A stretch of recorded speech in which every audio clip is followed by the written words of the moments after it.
Hi, Michael. Thanks so much for doing this interview. Hi, it's a pleasure to be here. Thank you for having me. Thank you. So let's go ahead and start. If you would just introduce yourself by sharing with everyone your name and your title or business. Sure. My name is Michael Aurit. I'm the founder and a professional family mediator at the Aurit Center for Divorce Mediation. We're located in Scottsdale, Arizona, which is a part of Phoenix. And so how did you first get involved with mediation? What was your first exposure to mediation? Well, I had the luck of doing my law degree at Pepperdine Law. And Pepperdine has an incredible, very well-known program, the Strauss Institute for Dispute Resolution. During my second year at Pepperdine, I started taking courses in negotiation, in mediation, and loved it. And kind of simultaneously, I was doing some different externships and internships around the greater Los Angeles area, and experienced some kind of frustration in some litigation firms that I had some experiences with, and also experienced great times working for a nonprofit organization doing dispute resolution work. A lot of that work was surrounding school district educational dispute resolution, and just knew that it was right, and kind of brought the legal profession in so many ways back to this idea of being a counselor and problem solving, and knew that's what I wanted to pursue and have ever since. So as you found the joy in mediation and saw your role as a counselor and problem solver, what was your job search like? I mean, how did you really decide to pursue something in dispute resolution? Well, it wasn't easy. It wasn't easy, short of going out and starting my own dispute resolution mediation firm, which is what I eventually did. But there are opportunities.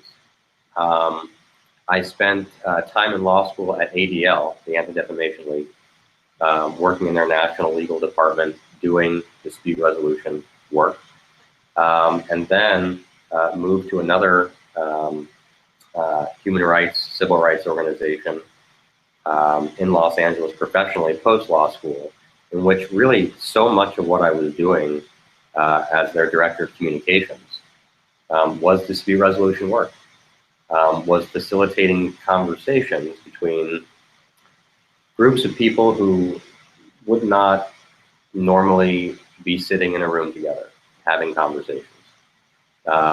Historically, groups that didn't get along. And so maybe not the traditional mediator in the kind of legal context, but certainly that's what prepared me for doing the work that I've been doing here at the Aurit Center, which is family work. And I don't think of it too much in the legal system when I'm doing work with clients, because you're just dealing with relationships, you're dealing with people, dealing with facilitating these conversations, and so I think that the work I did after law school couldn't have prepared me better. So as you approach this work at ADL and opening your own mediation firm, what type of advice did you get from mentors, professors, others in the field about the path you were embarking on? Well, would you like to know about the good advice or the bad advice? Well, let's do both. Well, you know, I think that there is a lot of conventional wisdom out there. Conventional wisdom isn't always the wisest. And, you know, I think that one of the great concerns that was expressed has actually, I think, become my absolute greatest asset, which is my relative youth in a field that typically sees a more seasoned professional. And I have found, actually, that it hasn't been a hindrance at all. How have you mentioned that it's become your strength. How have you used it to be a strength in your professional development and success? Well, I think that it has translated to great enthusiasm, and it's translated into really conscious work ethic. I think that the fact that I can say I have never litigated a case, I have never represented a client in a courtroom in a divorce war, separates me from every other attorney who may be mediating, mediator who may be, a retired judge or 30-year career litigator, whom some of which are fabulous at what they do. But me approaching in that way sets me apart, and I think that is a help. I also think that the fact that so many of my clients, age-wise, are my peers, and I certainly don't see that as a negative. I think I speak to them in as honest and real way as I can, and I'm just me. So I think that can help in the mediation itself. Yeah. What was some of the positive or good advice that you received then? Oh boy.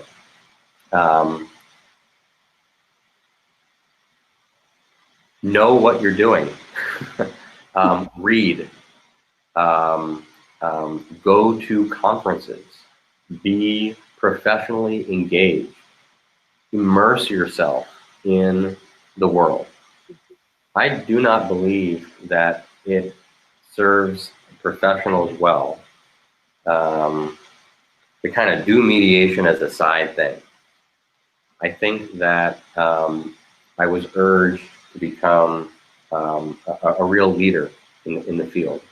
And that takes time, and it takes tremendous effort and tremendous commitment. I can remember the first year I practiced, really spending a lot of time and a lot of resources just conference hopping, going to every major dispute resolution conference in the country, and there's a lot of them. And what I was able to learn in terms of technique, in terms of the type of professional that I wanted to be, just in those professional atmospheres,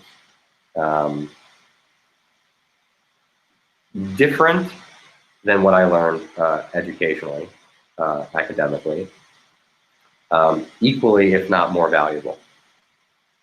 So I would say to anyone, I would give that same advice. You've got to immerse yourself in it.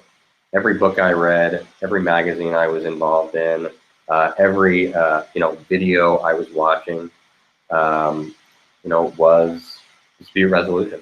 Mm-hmm. Just go in fully. Go in fully. Yeah. Yeah. What is there any other advice that you would give folks based on some choices that you made that maybe others didn't suggest to you, that you found on your own, or that you've just experienced have worked? Well, look, I think that young professionals who are hoping to go out on their own need to know that they can do it. they need to know that it's possible. And I would say go for it. I would say plan for it. I think the first business plan I wrote was invaluable. And I would say don't let anything stop you. Don't let any of the conventional wisdom that might be out there tell you that you can't do it. I think that's a great message, and certainly one that this blog is trying to address and get out there. We've been receiving some feedback from folks that we're not spending enough time talking about the challenges that you have to overcome or the sacrifices that you have to make in doing or making this choice to do ADR as a first career. Is there anything that you would want to share in that area, challenges or sacrifices you feel like you've had to make? It's a great question. You know, I love what I do so much. It's hard to see any choice that I've made, anything that could kind of be seen as a sacrifice or a challenge, as that at face value, because I would not have done anything differently. And you know, the success that we have today is only a result of the hard work that we put in, you know, and the kind of starting from ground zero. And I loved every minute of it. So I don't know if that fully answers your question. I mean, I understand that. That's certainly reflective of what my experience has been as well. I know that I made choices that meant I wasn't on a path towards becoming a partner at a law firm. I never wanted to be a partner at a law firm. I made choices that meant that my status in certain fields may be lower than others, but it came with this level of freedom and ability to dig into something that I absolutely love doing. So it never felt like a sacrifice to me as well. No, I think quite the contrary. I think I'd be sacrificing if I went the other route, because I knew what I wanted to do with people.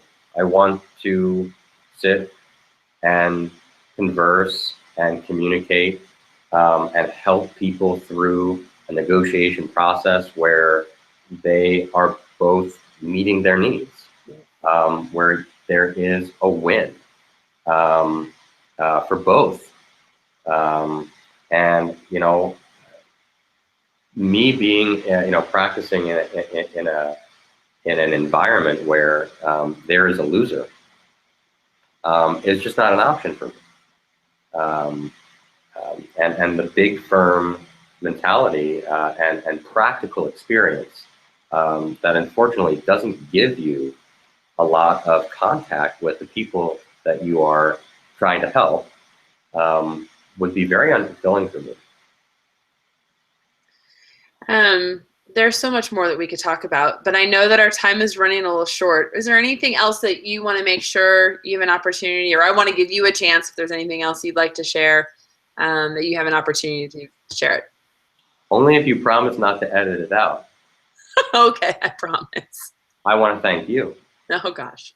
I want to thank you for doing the blog. I think that it is extremely important and will grow bigger and more important over time.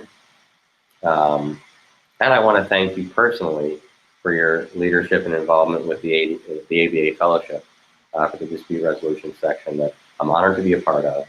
And my involvement with you and the things I've learned from you are something that I'm going to take with me for a long time. Well, thank you so much, Michael. And it's really exciting to see your growth in this field, and you are becoming a leader. So we're glad to have you on the blog and glad to have you as a fellow in the ABA Dispute Resolution Section's inaugural fellowship program. And I just wanted to thank you again for taking the time to do this interview. Thank you, Allison. Thank you.